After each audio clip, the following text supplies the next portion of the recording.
Former president is under fire for a video he posted on social media that used language from Nazi Germany.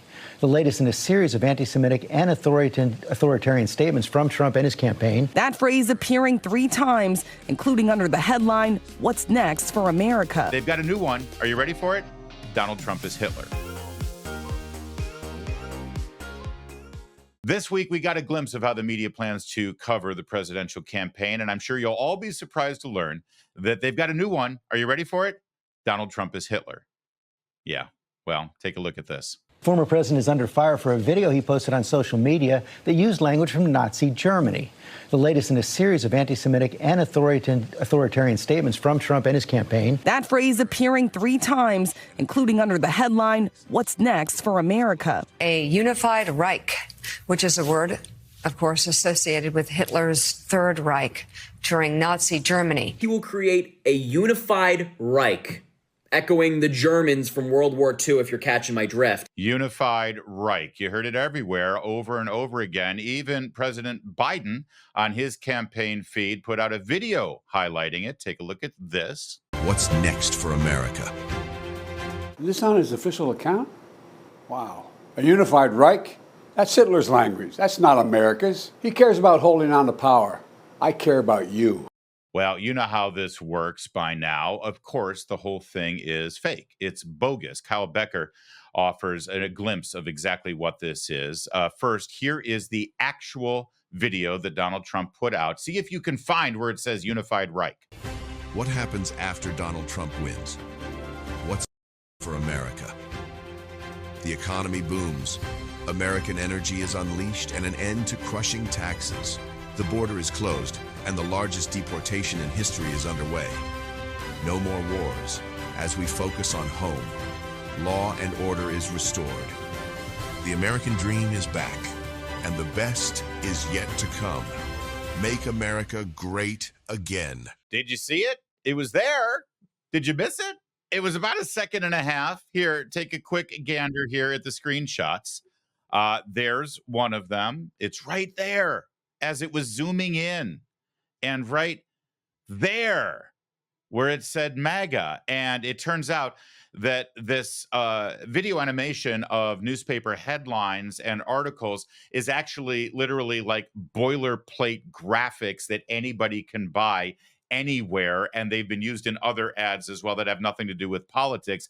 But here we go, roundtable. It's Hitler, it's Nazis. And let's not forget, Chris DeGaulle, every time they compare Donald Trump to Hitler, what they're really saying is the people who vote for him and support him are Nazis. So they can get away with it this time?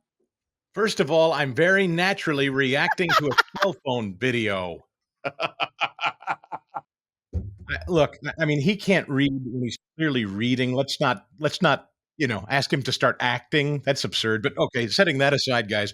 The most amazing thing? It's a little tough to buy Reich talk coming on the heels of this pro-Hamas fun party that we've been having on campuses all over the country. The American left is cheering and demanding Joe Biden support a theocracy that subjugates women and kills literally murders the LGBTQ community. And by the way, if I may, Chris, they were allies with Hitler, so they literally were part of the Third Reich.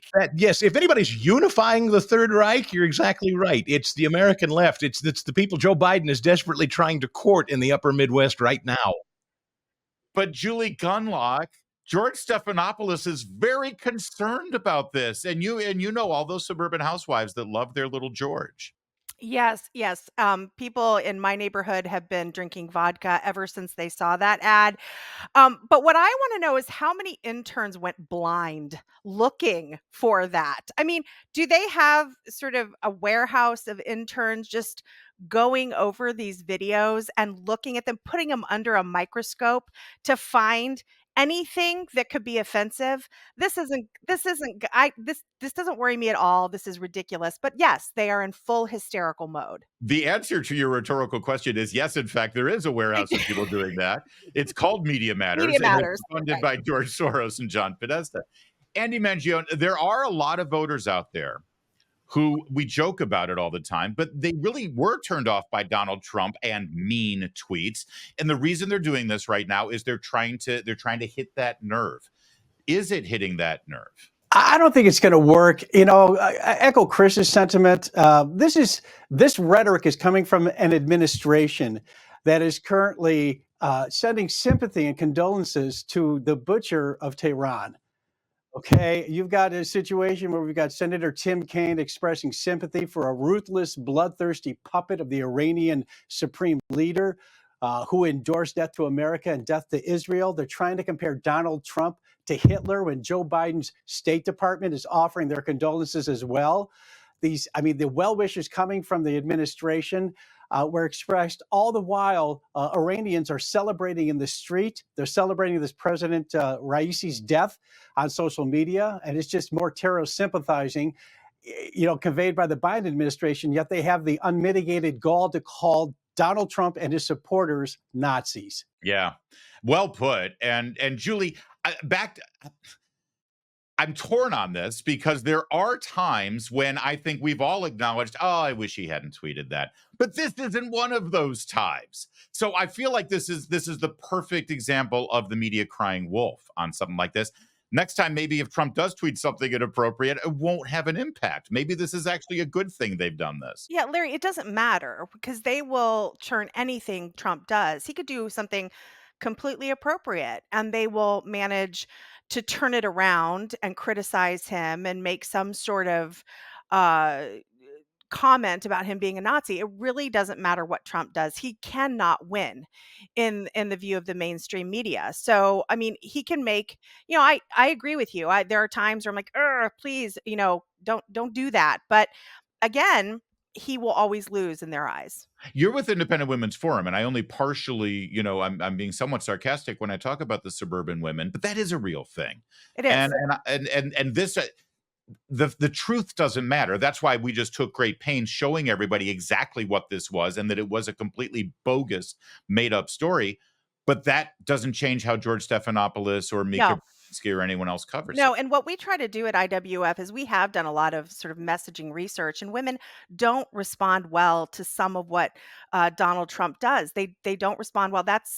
We actually try to be very gentle in some of our messaging because we know women prefer people to be civil.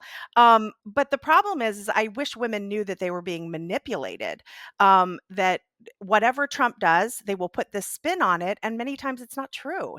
It's never true, frankly, their Really narrative on isn't, Trump. yeah. Chris, this reminds me of when he overfed the koi in Japan, remember, by dumping the food into the lake? Yes. And I was thinking, I don't know if Hitler's home was ever raided by his own government. That's a good point. Who are the fascists in this picture? Exactly. With shoot to kill orders. Yeah, shoot to kill. Yeah. Yeah.